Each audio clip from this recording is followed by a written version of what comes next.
ಲಾಲಿ ಲಾಲಿ ಜೋ ಜೋ. ಒಳ್ಳೆ ಕನ್ಸ್ಕಂತ ಮಲ್ಕೊಳ್ಳಿ ಮಕ್ಳೇ. ಸ್ವಲ್ಪ ತಾಳಿ ಅಜ್ಜಿ, ನೀವು ಕತೆ ಹೇಳಿಲ್ಲ ಅಂದರೆ ನಾವು ಮಲ್ಕೊಳ್ಳೋದು ಇಲ್ಲ. ಅಜ್ಜಿ ಪ್ಲೀಸ್ ಕಥೆ ಹೇಳು, ಕಥೆ ಹೇಳು.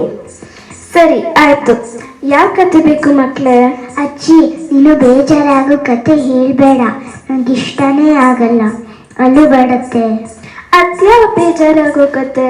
ಅದೇ ಪುಣ್ಯಕೋಟಿ ಕಥೆ ಹೇಳಿದ್ಯಲ್ವಾ? ನಾನು ಇದನ್ನ ಇವತ್ತು ಬೇರೆ ತರ ಹೇಳ. ಬೇರೆ ತರನ? ಹೆಂಗಜ್ಜಿ, ಹೇಳಿ ಹೇಳಿ. ಸರಿ ಬನ್ನಿ, ಕಣ್ ಮುಚ್ಕೊಂಡು ಕತೆ ಕೇಳಿ. ನಾನು ಹೇಳೋದನ್ನ ಇಮ್ಯಾಜಿನ್ ಮಾಡ್ಕೊಳ್ತಾ ಹೋಗಿ, ಸರಿನಾ?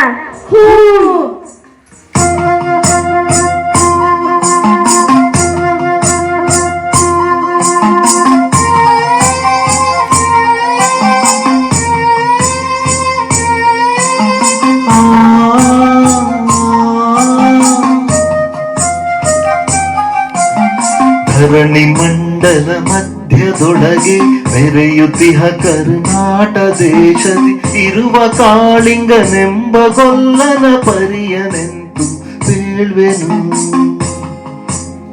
ಎಳೆಯ ಮಾವಿನ ಮರದ ಕೆಳಗೆ ಕೊಳಲನೂದುತ ಗೊಲ್ಲ ಗೌಡನು ಬಳಸಿನಿಂದ ತುರುಗಳನ್ನು ಬಳಿಗೆ ಕರೆದನು ಹರುಷದಿ.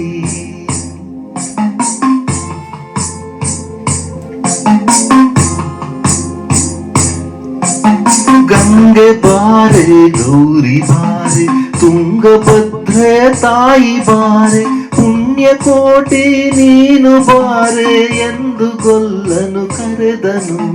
ಗೊಲ್ಲ ಕರೆದ ಧನಿಯ ಕೇಳಿ ಎಲ್ಲ ಹಸುಗಳು ಬಂದು ನಿಂತು ಚೆಲ್ಲಿಸೂಸಿ ಹಾಲು ಕರೆಯಲು ಅಲ್ಲಿ ತುಂಬಿತು ಬಿಂದಿಗೆ. ಸತ್ಯವೇ ಭಗವಂತನೆಂಬ ಪುಣ್ಯಕೋಟಿಯ ಕಥೆಯಿದು. ಲಾಲ ಲಾಲ ಲಾಲ ಲಾಲ ಲಾಲ ಲಾಲ ಲಾಲ.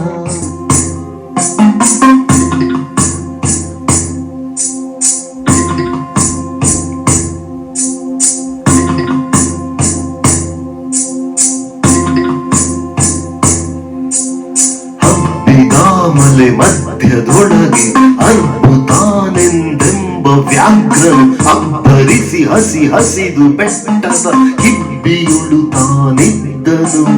ಸಿಡಿದು ರೋಷದಿ ಮೊರೆಯುತ್ತಾ ಹುಲಿ ತುಡುಗುಡಿಸಿ ಬೋರಿಡುತ್ತ ಚಂಗನೆ ತುಡುಕಲೆರಗಿದ ರಭಸ ಕಂಜಿ ಚದುರಿ ಹೋದವು ಹಸುಗಳು. ಪುಣ್ಯಕೋಟಿ ಎಂಬ ಹಸು ತನ್ನ ಕಂದನ ನೆನೆದುಕೊಂಡು ಮುನ್ನ ಹಾಲನು ಕೊಡುವೆನೆನುತ್ತ ಚಂದದಿ ತಾ ಬರುತ್ತಿದೆ. ಹಿಂದೆ ನಗೆ ಆಹಾರ ಸಿಕ್ಕಿತು ಎಂದು ಬೇಗನೆ ದುಷ್ಟ ವ್ಯಾಘ್ರನು ಬಂದು ಬಳಸಿ ಅಡ್ಡಗಟ್ಟಿ ಇಂದನ ಹುಲಿರಾಯನು. ಸತ್ಯವೇ ಭಗವಂತನೆಂಬ ಪುಣ್ಯಕೋಟಿಯ ಕಥೆಯಿದು.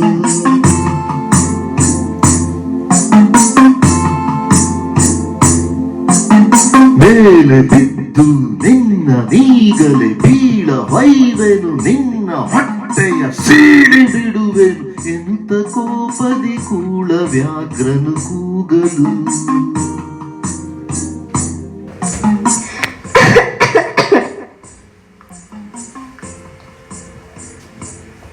ಹಸುನ ಹುಲಿ ತಿಂದು ಹಾಕುತ್ತಾ?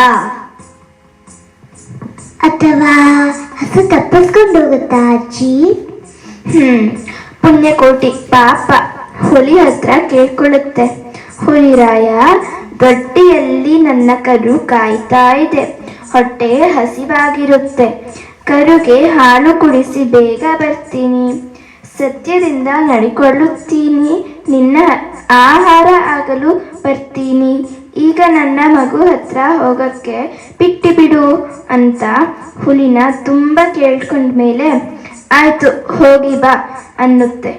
ಹುಲಿರಾಯನಿಗೆ ಮಾತು ಕೊಟ್ಟು ದೊಡ್ಡಿಗೆ ತನ್ನ ಮಗುವಿನ ಹತ್ರ ಬರುತ್ತೆ. ಬಂದು ಎಲ್ಲ ಕತೆ ಹೇಳುತ್ತೆ. ಹೀಗೆ ಹೀಗೆ ಆಯ್ತು ಅಂತ. ಲಾ ಲಾ ಲಾ ಲಾ ಲಾ ಲಾ ಲಾ ಲಾ ಲಾ ಲಾ ಲಾ ಲಾ ಲಾ. ಅಮ್ಮಗಳಿರ ಅಕ್ಕಗಳಿರ ನಮ್ಮ ತಾಯೊಡ ಹುಟ್ಟುಗಳಿರ ನಿಮ್ಮ ಕಂದನೆಂದು ಕಾಣಿರಿ ತಪ್ಪಲಿಯ ನೀ ಕರುವನು.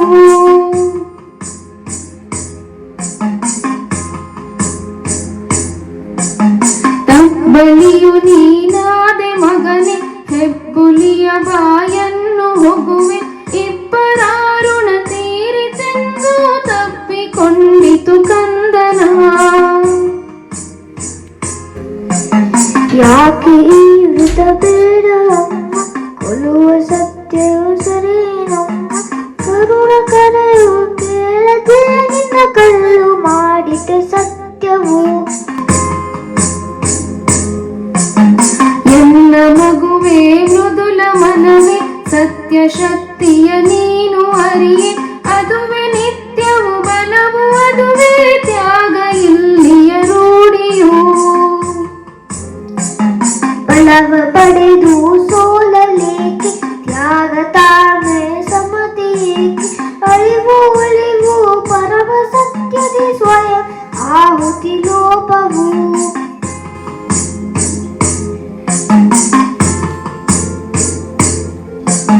ಸತ್ಯವೇ ನಮ್ಮ ತಾಯಿ ತಂದೆ, ಸತ್ಯವೇ ನಮ್ಮ ಬಂಧು ಬಳಗ, ಸತ್ಯವಾಕ್ಯಕ್ಕೆ ತಪ್ಪಿ ನಡೆದರೆ ಮೆಚ್ಚನ ಪರಮಾತ್ಮನು.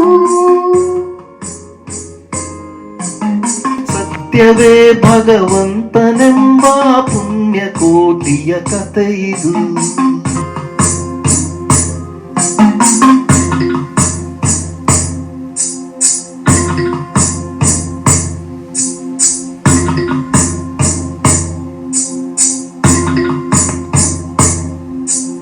ಗೋವು ಕರುವನು ಬಿಟ್ಟು ಬಂದು ಸಾವಕಾಶವ ಮಾಡದಂತೆ, ಗವಿಯ ಬಾಗಿಲ ಸೇರಿ ನಿಂತು ತವಕದಲ್ಲಿ ಹುಲಿಗೆಂದಿತು.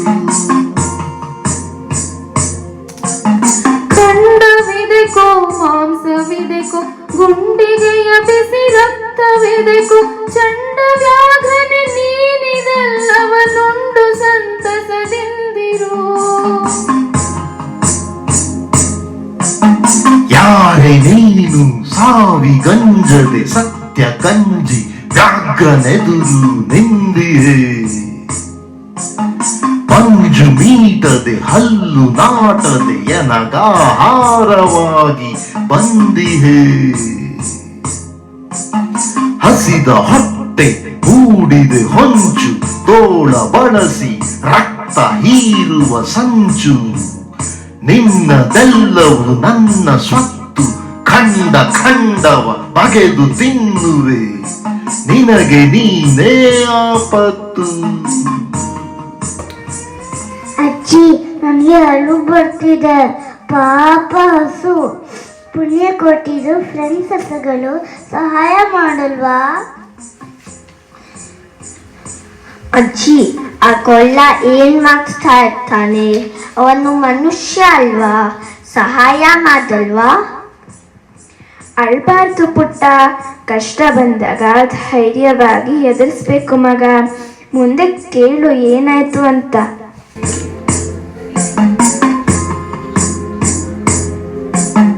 ಅವ್ವಗಳಿರ ಅಪ್ಪಗಳಿರ ಎನ್ನ ತಾಯೊಡ ಹುಟ್ಟುಗಳಿರ, ಬನ್ನಿ ನಡೆಯಿರಿ ಸಾಕು ಸಹನೆ ಒಟ್ಟುಗೂಡಿ ಮೆಟ್ಟಿ ನಿಲ್ಲುವ. ಕರುಗೆ ಬಹಳ ಧೈರ್ಯ ಅಲ್ವಾ? ಎಲ್ಲ ಫ್ರೆಂಡ್ಸ್ ಹಸುಗಳು ಹೆಲ್ಪ್ ಮಾಡ್ತಾವ ಅಜ್ಜಿ? ಮುಂದೆ ಕೇಳವ್ವಾ.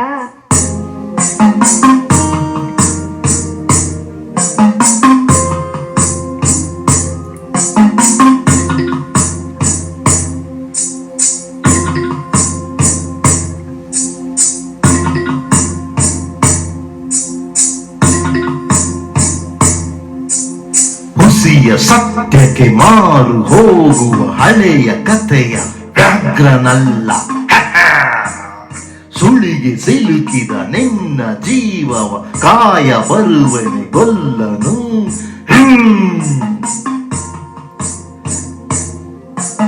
ಸತ್ಯವೇ ಭಗವಂತನೆಂಬ ಪುಣ್ಯಕೋಟಿಯ ಕಥೆ ಇದು.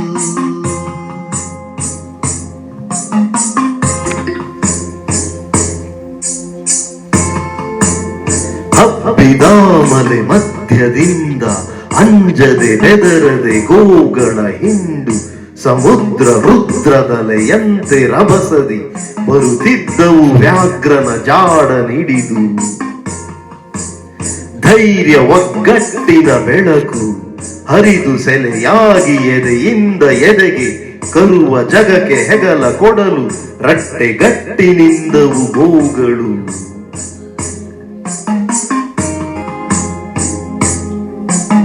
ಕೇಳು ತಾಯೇ ಪುಣ್ಯಕೋಟಿ ಪಲ್ಲೆ ನಿನ್ನ ಸತ್ಯ ಭಕ್ತಿ ಕರೆದರು ತಕ್ಕಿ ನಡೆಯಲು ಬಗ್ಗು ಬಡಿವರು ದುರಳರು.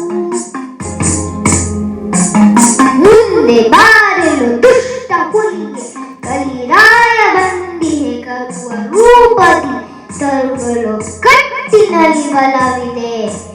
ಸೃಷ್ಟಿಯ ವಿಸ್ತಾರ ಶಕ್ತಿ ಒಕ್ಕಟ್ಟಿನಲ್ಲಿ ನಿಂತೆತ್ತಿದೆ.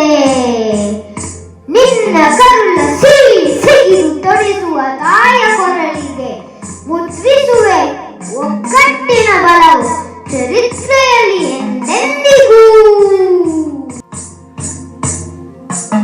ಸತ್ಯವೇ ಭಗವಂತನೆಂಬ ಪುಣ್ಯಕೋಟಿಯ ಕಥೆ ಇದು. ಇಲ್ಲಿಗೆ ಕತೆ ಮುಗೀತು. ಆ ಕಥೆಯಿಂದ ಏನ್ ತಿಳಿತು ನಿಮ್ಗೆ? ಎಂತಹ ಸಂದರ್ಭದಲ್ಲೂ ಧೈರ್ಯವಾಗಿರಬೇಕು ಮತ್ತು ಒಗ್ಗಟ್ಟಿನಿಂದಿರಬೇಕು. ಒಳ್ಳೆಯವರನ್ನು ಕಾಪಾಡಬೇಕು. ಹಾ ಹೌದು, ಒಬ್ರಿಗೊಬ್ರು ಸಹಾಯ ಮಾಡಬೇಕು. ಒಗ್ಗಟ್ಟಿನಲ್ಲಿ ಫಲವಿದೆ ಮತ್ತು ಬದುಕೂ ಇದೆ. ಅದು ಹೇಗೆ ಅಜ್ಜಿ? ಕಂದ, ಗಾದೆಗಳು ಆಕಾರದಲ್ಲಿ ಪುಟ್ಟ ವಾಮನನಾದರೂ ನಿಜವಾದ ಅರ್ಥದಲ್ಲಿ ತ್ರಿವಿಕ್ರಮನಂತೆ. ಪ್ರಾಮಾಣಿಕವಾದ ಒಗ್ಗಟ್ಟಿರಬೇಕು. ಆಗ ನಮ್ಮ ಆಲೋಚನೆಗಳು ಒಳ್ಳೆಯದಾಗಿರುತ್ತವೆ ಮತ್ತು ಗುಣಸ್ವಭಾವಗಳೆಲ್ಲ ನಿಸ್ವಾರ್ಥವಾಗಿರುತ್ತದೆ. ಆಯ್ತಾ? ಒಗ್ಗಟ್ಟಿನಿಂದ ಇರ್ತೀರಾ ಇಬ್ರು? ಸರಿ, ನಡೀರಿ. ತಡವಾಯ್ತು, ಮಲ್ಕೊಳ್ಳಿ. ನಾಳೆ ಶಾಲೆ ಇದೆ. ನಡೀರಿ. ಆಯ್ತು ಅಜ್ಜಿ, ಗುಡ್ ನೈಟ್.